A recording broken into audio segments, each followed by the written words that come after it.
Mirador, tour de chauffe. Nos chroniqueurs se déboutonnent. Allez, c'est parti, nous sommes ensemble comme indiqué pour 3 heures de décryptage, d'infos, mais aussi de révélations, de scoop avec toute l'équipe du jour au meilleur de sa forme et prête donc à vous servir. Bonjour Mohamed Zemmour Kaba. Bonjour l'homme de médias de l'année, bonjour aux auditeurs. Bienvenue. Merci, bonjour aux téléspectateurs. Acceptez rapidement que je fasse 2 bonjours. Bien. Le premier bonjour, c'est un bonjour de soutien à monsieur Zakaria Koulibaly, qui a travaillé dur comme un fer, qui a construit ses maisons, qui a construit ses immeubles, aujourd'hui qui se retrouve à la maison centrale parce qu'il a construit.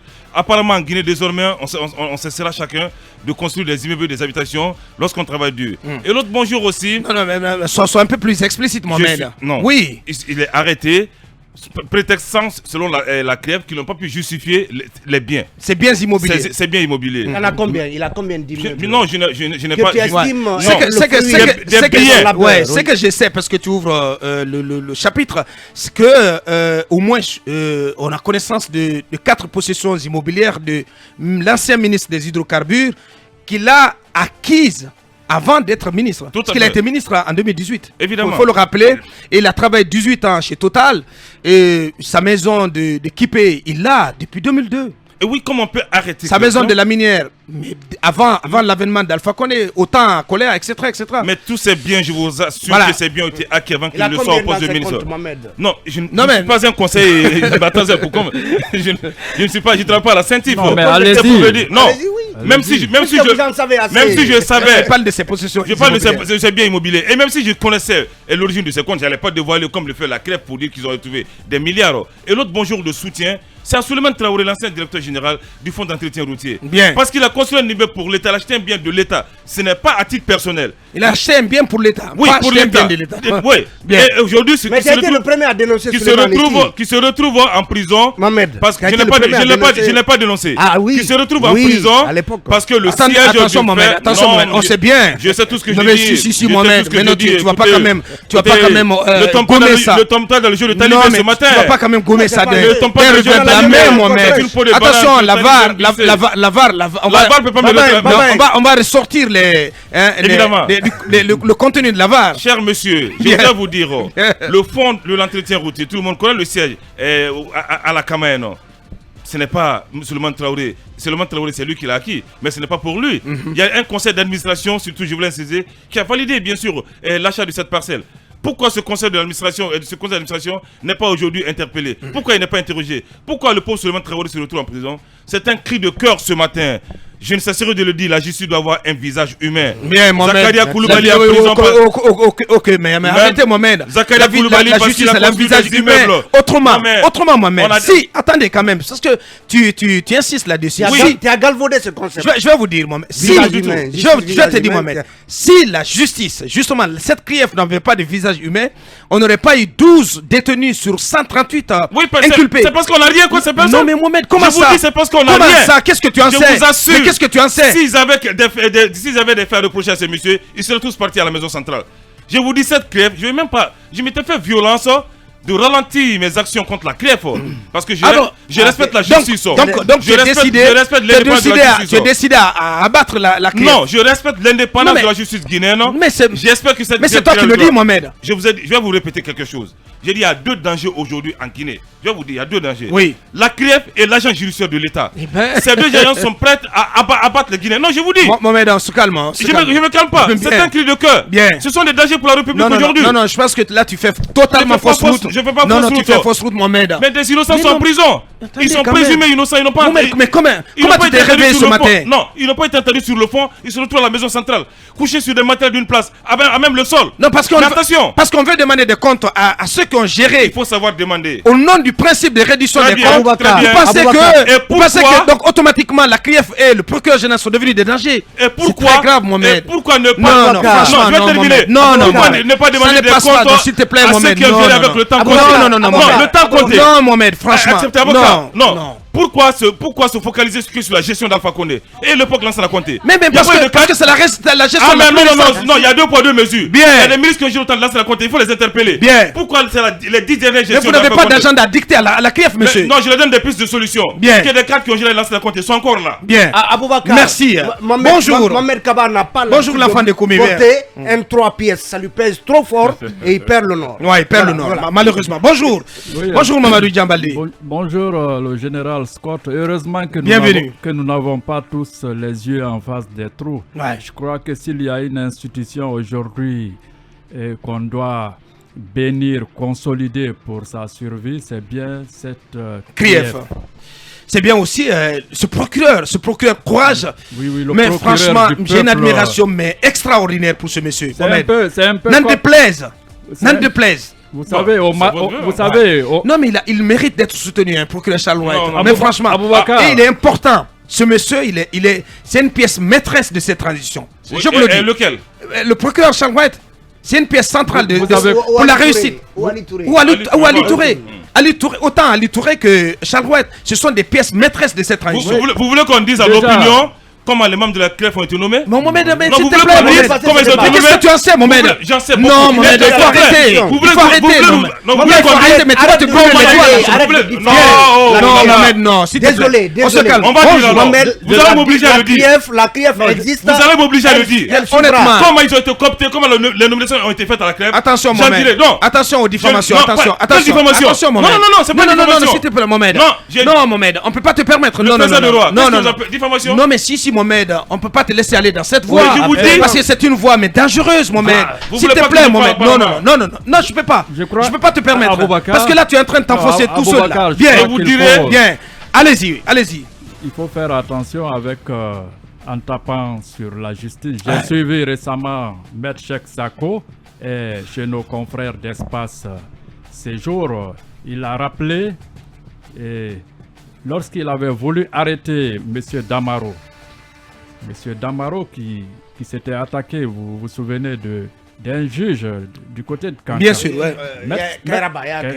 Kairaba. Maître Cheikh Sako avait entamé des démarches, mais finalement, vous savez, de l'autre côté, le monarque, il était un peu dans, comment dirais-je, plus politique. Donc, ils ont freiné le processus. Donc, je ne donne pas de leçons à M. Kaba qui a fait droit, qui aurait dû être d'ailleurs le premier à nous, comment dirais-je, à soutenir ici les actions de la judiciaires. CRIEF, ouais. Voilà. Bien. Quand vous prenez le Mali, les personnalités les plus considérées au Mali, ce sont les juges. Hein. Effectivement. Parce que quand les revues internationales en parlent, comme Mahmoud Mais non, mais Kazogé, franchement, je ne sais pas comment il s'est rêvé des mauvais pieds ce matin, Mohamed. Dommage, hein, franchement. Peut-être que c'est l'effet du ramadan. Non, pas l'effet. Bonjour, la famille. Regardez Lucien Nabi à l'hôpital. Allez-y, le rendre visite. Mohamed, Comprendrez attendez. ce qui se passe. Mohamed, il ne faut pas nous obliger aussi à dire des choses parce que nous avons un cœur, Mohamed. Oui. Mais un cœur d'artichaut. Mais combien de Guinéens sont morts dans ces hôpitaux? Combien de Guinéens souffrent Non, attendez, Mohamed.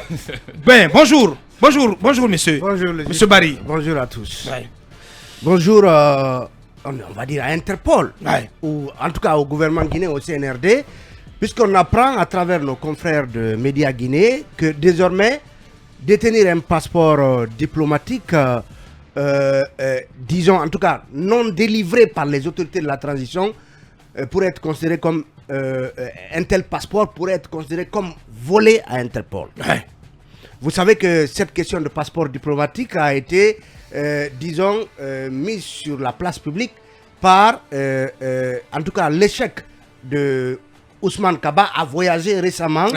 Lorsqu'on lui a signifié qu'il ne pouvait pas voyager parce que, certes détenant un passeport diplomatique, mais lequel n'était pas accompagné ni par un ordre de mission, ni par, je crois, une autorisation délivrée par le ministère des Affaires étrangères. Ouais. Et donc, Média Guinée nous apprend que désormais, les autorités de la transition ont émis un bulletin rouge concernant tous les passeports diplomatiques détenus, notamment et précisément, par les dignitaires du régime Alpha Condé, selon une note interne que nos confrères de Média Guinée ont consultée.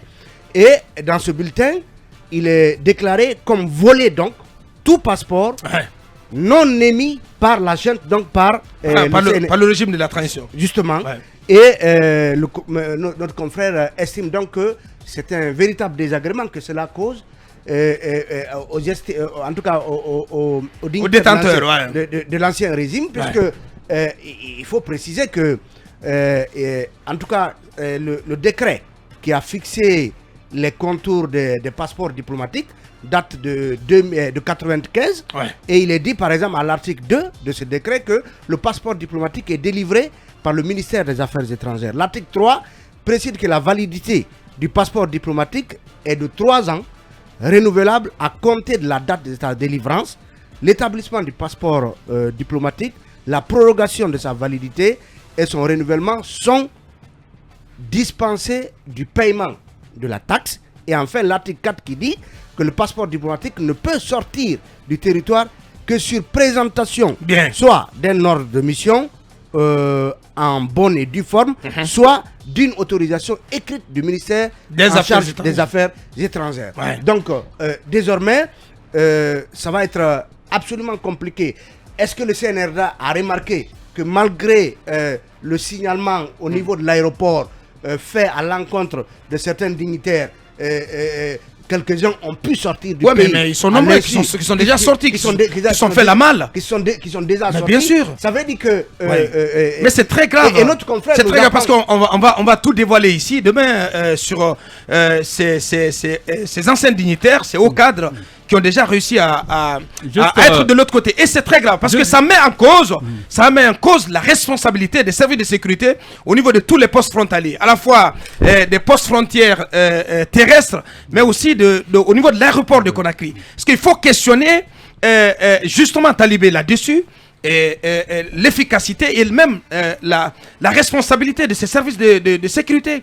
Comment ils ont pu laisser tous ces cadres sortir par mille et un trous pour se retrouver de l'autre côté, pour échapper justement à la justice. C'est très grave. Ces gens ont fui peut-être parce qu'ils se reprocheraient absolument quelque chose. Maintenant, par rapport à cette histoire de passeport, j'entends de gauche à droite que leur passeport avait été confisqué. Aboubakar, un passeport même européen, ça s'achète. Il suffit d'avoir 300, 400 000 $. Tu investis aujourd'hui, tu as un passeport, même autrichien. Le Canada, on n'en parle pas. Il suffit d'investir 300, 400 $, vous voulez dire 400 000. D'accord. On investit. En fait, un passeport, si tu as de l'argent, tu peux avoir la nationalité que tu veux. C'est ce que je veux dire. Il y a des pays qui vivent de ça. Ça permet de renflouer les caisses. Donc, dire que tu as... Il y a des ministres ici qui ont 4 passeports. Je ne vais pas, vous le savez. Merci. Emmanuel Minimono, bonjour. Bonjour le juste. Bienvenue. Merci. Et des choses à dire sur la jonction de la coopération et des affaires étrangères. Parce que le constat aujourd'hui, la coopération, elle est morte. Elle est morte sous le CNRD. Non mais... Pour autant, ça ne devrait pas être le cas. Vous vous rappelez tout ce que Mamakani a plutôt... Djene Keita a enclenché quand il était à la coopération. Donc ça a été une absurdité. Koutoubou d'abord, ensuite Guinée, ainsi de suite. Ça a été une absurdité de faire la jonction de ces deux départements et confier cela au prix Nelson Mandela. C'était une mais erreur, franchement, évidemment, c'était une erreur. Grosse erreur. Parce que je veux commenter. Non mais attendez Mohamed, où est la coopération? Allez-y Emmanuel, je vais commenter. Il y a quand même le fait que nous sommes dans une période transitoire et que c'est une période assez trouble, donc qui fait appel à beaucoup d'énergie de la part du ministre des Affaires étrangères. Je pense qu'on aurait pu lui éviter de devoir gérer la coopération internationale, l'intégration africaine, les Guinéens de l'étranger et tout ça. Les affaires étrangères. D'autant plus que la diplomatie déjà... C'est un ministère qui a du ventre. C'est comme ça. Mais bien sûr. Je pense que son ventre c'est trop gros. Risque de le ralentir. C'est au-dessus de... Parce que déjà, je le dis, la question de la diplomatie, elle est centrale en période de transition. Parce qu'il faut savoir échanger avec les institutions internationales, il faut embarquer les pays amis et tout ça.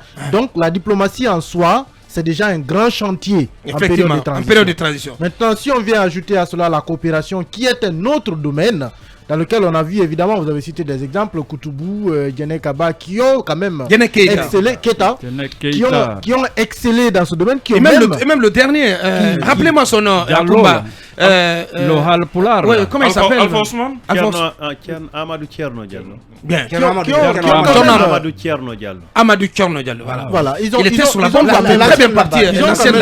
Ils ont quand même pu, avec seulement la coopération internationale, mobiliser de grands financements, mobiliser de grands projets, mobiliser de grands accompagnateurs, seulement avec la coopération internationale. Donc je pense aujourd'hui que ça va se sentir peut-être. Maurice Sanda, qui est déjà très occupé avec les affaires étrangères, à un moment, c'est évident qu'on va ressentir un ralentissement au niveau de la coopération internationale. Mais forcément, parce que ce qui l'absorbe le plus, c'est plutôt la diplomatie. Bien. Malheureusement, c'est ce qui est plus important en période transitoire. Et je pense que oui, on aurait pu mettre de côté la coopération, donner ça à un autre acteur qui aurait pu, pourquoi pas, faire appel à des partenaires comme c'était. J'espère que vous n'avez pas oublié les 89 milliards obtenus récemment à travers l'USAID. Parlons-en. Ça, c'est un fait. Je ne dis donc, pas. Ne voyez pas vous ça. Dites quoi depuis 8 mois. Vous dites non, pas depuis 8 mois, non. Il y a juste 3 semaines. Bien. Vous dites combien? Sous le 89 milliards. De quoi? De dollars, sous le leadership. Attends, qu'est-ce que tu racontes? Pardon. Parce qu'il a un problème avec les sous le leadership du président Nelson Mandela. Il n'est pas confronté au chiffre. Parlons-en.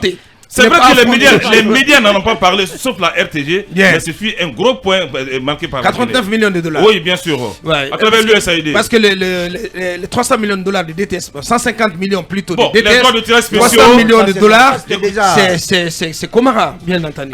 Bonjour. Bonjour à Bakar, bonjour à tous nos auditeurs. Merci beaucoup. Je vois aussi que le plan, ça a l'air de disparaître. Pour ma part aussi, ça a été, voilà, je appelais ça une connerie de faire une jonction entre l'économie et les finances et le plan. Absolument. Je pense qu'il y a eu beaucoup d'erreurs, non seulement dans erreurs de casting. Erreurs de casting. Bien entendu. Dès que Maurice Sanda a été nommé, il y a beaucoup de personnes, notamment Emmanuel, on en discutait dans la salle de rédaction, disant qu'ils ont faussé. Il y a beaucoup de personnes auraient estimé qu'il aurait été bien dans le cadre de la santé ou en tout cas dans un autre domaine qui ne soit pas forcément la diplomatie, la coopération. Mais même si beaucoup de directions ont été jointes pour que ce soit un seul ministère, il y a une possibilité d'avoir de très bons directeurs. Notamment de la coopération, il y a une possibilité. Il y a des jonctions, mais qui marchent, comme chez Dr Goumou. Oui, absolument. On a fait la jonction entre le commerce et l'industrie. C'est en train de fonctionner. Ça marche formidablement bien, là, monsieur on voit que c'est quelqu'un qui connaît bien le secteur et qui est entouré de cadres qui connaissent très bien les rouages du commerce. Par contre, ça ne marche pas au niveau de la culture. Parce qu'on a fait la jonction entre la culture, le tourisme, l'hôtellerie et l'artisanat, ça ne marche pas du tout. Je suis désolé, mais ça ne marche pas. La culture, c'est la confusion totale. Personne ne sait ce qui se passe. On est en train d'inventer des choses, des journées, comment on a appelé ça la dernière journée de réflexion sur l'artisanat, comme ça. Je pense qu'ils ont un projet de création de la chambre de l'artisanat. Alors qu'elle existe, il y a tellement de, enfin, il y a beaucoup de cacophonie. Il y a beaucoup de problèmes dans ce gouvernement. Il y en a énormément. Et c'est peut-être pour ça que des rumeurs sont en train de courir, disant qu'il y a peut-être un remaniement qui. De toute façon, mais à la fin de l'évaluation, il y aura un remaniement. Absolument, c'est pour ça que c'est peut-être justement pour ça que cette évaluation a été lancée, pour savoir qui a fait quoi, parce qu'on en est quand même à même s'il faut évaluer le Premier ministre lui-même. Et même le président. Oui, bien sûr. Et même le président, il faut évaluer tout le monde. De toute façon, c'est lui le patron. On n'évalue pas le patron. Non, si, on évalue le patron. Lui, il est le patron ici, mais il est le premier à arriver. Non, le président, on l'évalue dans les urnes, sauf que lui n'est pas candidat. Lui n'est pas candidat. Donc, lui, mettons-le de côté. Non, on va l'évaluer. C'est à lui d'évaluer le Premier ministre. Le Premier ministre. Oui, parce que toute la coordination de l'action gouvernementale. Le colonel Doumbouya sera évalué par le peuple. Le peuple, absolument, c'est ce que je voulais dire. Les ministres seront évalués par le Premier ministre. Et le peuple en même temps. Évalué par la présidence. Et le peuple en même temps, parce que quand même, le peuple est là et en train d'observer ce qui se passe, qui travaille et qui ne travaille pas. Les gens font comme s'ils ne voyaient rien, mais le jour où il y aura véritablement comment on dit ça, cabinet le fait très souvent, le mot m'échappe. Des sondages. Quand il y aura une sorte de sondage, on l'a vu très souvent avec la Blogui qui lance des choses comme ça ou d'autres associations. Les gens vont s'exprimer et ce ne sera pas beau à voir. Parce qu'il y a beaucoup de domaines dans lesquels la transition dont on dit qu'il ferait l'objet de près de 80% d'impopularité. Donc, il y en a 90 ou 95%, même il y en a qui n'existent presque pas du tout. Comment ça, 80% d'impopularité? Moi, j'irais juste à 95%. D'impopularité. Oui, absolument. Vous faites référence à qui? Non, je ne dirais pas le nom nom là ici. là, mais non, quand même. Non, mais il y a...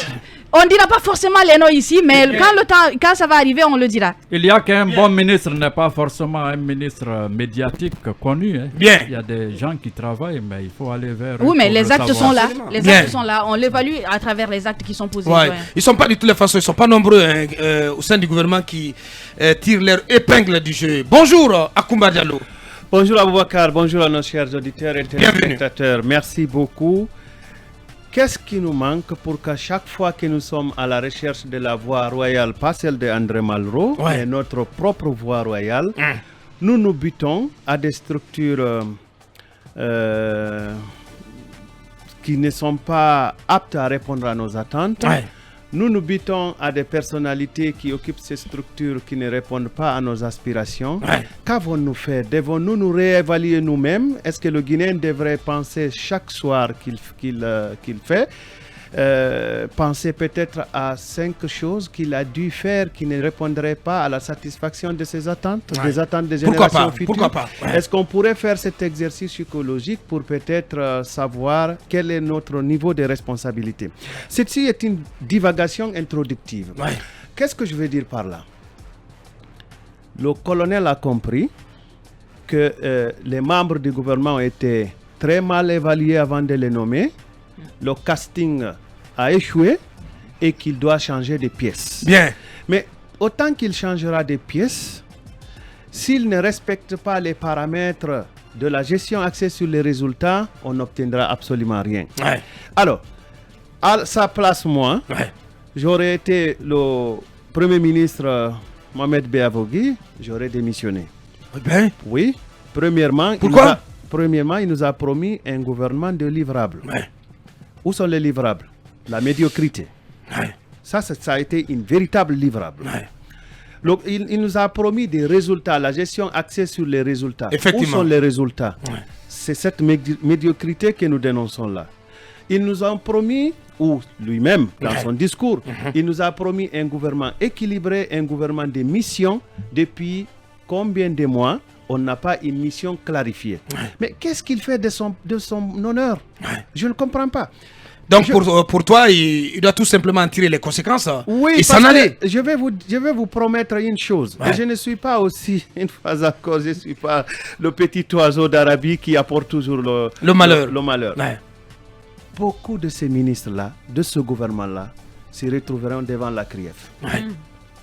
Bien Ils pensent que la CRIEF est faite pour le gouvernement d'Alpha Condé. Alors pas du tout, pas du tout. Ouais, pas du tout. Non. Je veux dire que c'est pour l'éternité. Oui, je suis d'accord. Bien. Ils pensent que le gouvernement, la CRIEF est faite pour le gouvernement d'Alpha Condé. Alors pas du tout.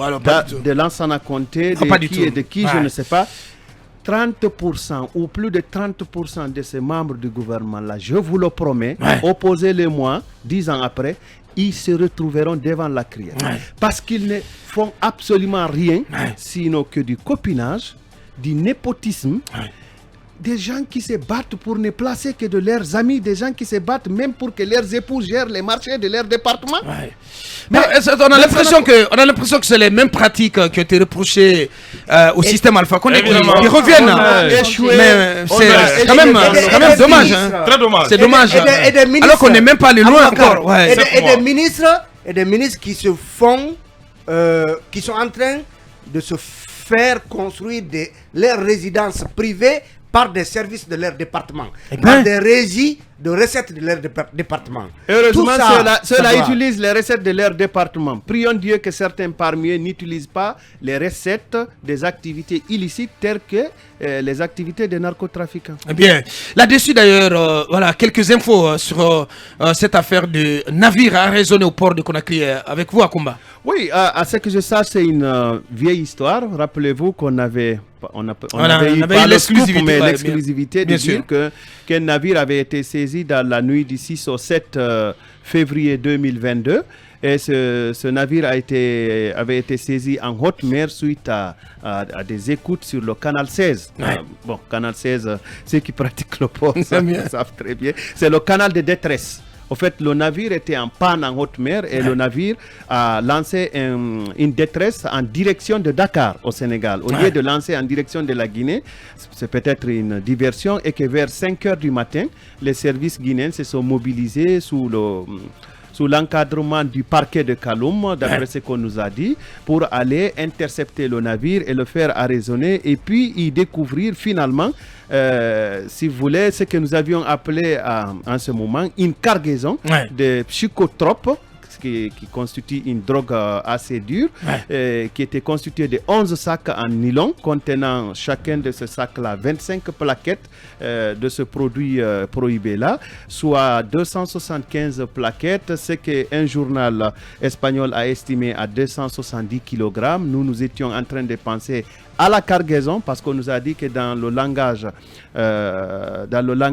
maritime, une cargaison, ça dirait pratiquement une tonne. Mais il faut quand même qu'on continue les enquêtes pour voir effectivement quelle est la quantité qui a été saisie, déposée à la gendarmerie. Et où en est-on dans les enquêtes, justement? Bon, si le journal espagnol a annoncé ça le 14 avril dernier, alors que nous avions annoncé ça depuis le mois de février, donc soit le lendemain de la saisie, je pense qu'on doit continuer encore les enquêtes. C'est vrai qu'on avait relâché sur le dossier, mais il faut s'interroger, est-ce que la quantité déclarée, celle de 270 kg, est réellement la quantité que contenait ce bateau? Est-ce que c'est cette quantité qui a été scellée au niveau de la gendarmerie? Est-ce qu'il y a eu des disparitions? C'est le premier dossier chaud dont Hérite connaît. Oui. Le commissaire principal, Malik connaît. D'ailleurs, à la veille de l'annonce, à la veille de la publication de cet article par le journal espagnol, j'imagine qu'il mettra de toute son énergie pour nous donner les vraies informations, en tout cas, puisque le peuple guinéen en a besoin pour se faire une idée précise sur l'accusation qui fait que la Guinée soit qualifiée au niveau international comme étant devenue une plaque tournante du trafic, du narcotrafic. Bien, Talibé, un mot là-dessus rapidement. Je pense que sur cette saisie et la suite, le procureur Charles White devrait pouvoir, en tout cas, nous donner des informations. Parce que je rappelle qu'il avait animé une conférence de presse pendant laquelle les procureurs de la République au niveau de Conakry avaient justement fait état de dossiers de trafic de drogue en instance devant leur parquet. Et donc, il serait intéressant que, puisque c'est en tout cas la saisie la plus rocambolesque faite sous le CNRD, donc depuis 8 mois, il serait important qu'il y ait une communication, d'autant qu'il y a des interrogations autour de la quantité réelle, même si le journal espagnol parle de 250 kg. Bien. Et qu'en est-il aujourd'hui de cette affaire de Tramadol Mohamed? J'ai une question avant. Ça c'est Sigiri Gawal. Tramadol, c'est pour. Oui, mais ça continue. Mais est-ce que c'est considéré de cette cargaison qui avait été enlevée par les services du colonel Bala Samoura? Oui, mais vous savez, la gendarmerie, à l'époque, ils étaient dans tout leur état. Oui, mais qu'en est-il? C'est Motus Bouskouju, c'est l'omerta total. On espère qu'à travers cette émission, qu'ils vont réagir de nouveau. Bien. Mais on se rappelle qu'ils avaient pris ça vraiment avec un très mauvais goût de ce côté du haut commandement. Bien. Et je voudrais parler du miracle Abouaka Kamara, le DG de la SEG. Il y a l'eau qui coule déjà dans le robinet. Dans quel robinet? Oui, dans beaucoup de cas aujourd'hui. C'est pas possible. Je sais de quoi je vous parle. Ce n'est pas de l'illusion. Ce n'est pas de l'illusion. Je suis vraiment au sérieux. Je voudrais qu'on vous dise. Dans quel quartier? Le miracle Abouaka Kamara, DG de la SEG. Menez vos investigations, s'il vous plaît. Mais dans quel quartier? Mais non, on a bien. Allez, je voudrais qu'il le miracle Abouaka Kamara. Vous voulez qu'on s'intéresse à la SEG? On va le faire. On va le faire. On va c'est promis juré. à Agnès. Bien. Comme ça, on saura qui est Abouaka Kamara. Abouaka Kamara. On va s'intéresser à Agnès. Bien. Agnès, on va y revenir. Parce va s'intéresser à on a pris de nouvelles choses. On va y revenir. Bien, c'était notre long tour d'échauffe.